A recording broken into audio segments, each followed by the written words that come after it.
तर नगर परिषद आणि नगर पंचायतींप्रमाणेच मुंबई मनपाचा निकाल लागेल। ठाकरे बंधूंच्या युतीनंतर गृहराज्यमंत्री योगेश कदम यांनी हा विश्वास व्यक्त केलाय। गृहराज्यमंत्री योगेश कदम यांच्याशी संवाद साधलाय आमचे प्रतिनिधी शुभम उमाळे यांनी। पाहूयात। संयुक्त पत्रकार परिषद घेऊन युतीची घोषणा केली आहे आणि त्यांच्या युतीच्या घोषणेमुळे आता नेमकी समीकरणं राजकारणातली बदलणार आहेत। अशामध्येच आपल्यासोबत बोलण्यासाठी मंत्री योगेश कदम जी आहेत। योगेशजी, खरं तर राज ठाकरे उद्धव ठाकरे एकत्रित आले आहेत।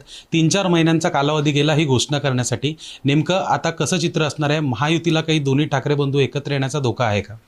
नाही, अजिबात धोका नाही। कारण बघा, लक्षात घ्या, शेवटी दोन्हीही ठाकरे बंधू एकत्र येणार ही चर्चा गेल्या 5-6 महिन्यांपासून चालू आहे।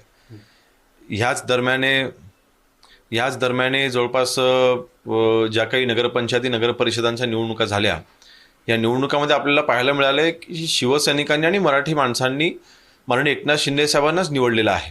तिथे देखील शिवसेना विरुद्ध उपाट अशी लढत झाली की तिकडे देखील ग्रामीण भागात देखील अनेक ठिकाणी आपल्याला पाहायला मिळालं की शिवसेना म्हणजे उबाटा आणि मनसे ही एकत्रित येऊन शिवसेनेसमोर लढत होती, परंतु त्याचा काहीच परिणाम झाला नाही ना।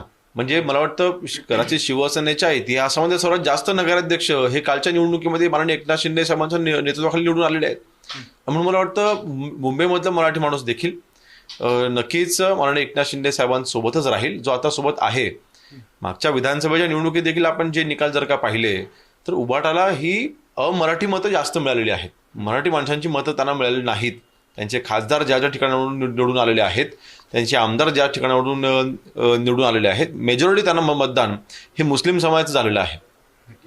तर बघू शकतो आपल्यासोबत मंत्री योगेश कदम होते बोलताना, आणि त्यांनी असं सांगितलं आहे की उद्धव ठाकरे आणि राज ठाकरे यांची जी पत्रकार परिषद झाली त्यावर देखील त्यांनी आपल्याला सांगितलं आहे। व्हिडिओ जर्नलिस्ट मनोज सोलंकी सोबत मी शुभम उमाळे, जय महाराष्ट्र न्यूज, मुंबई।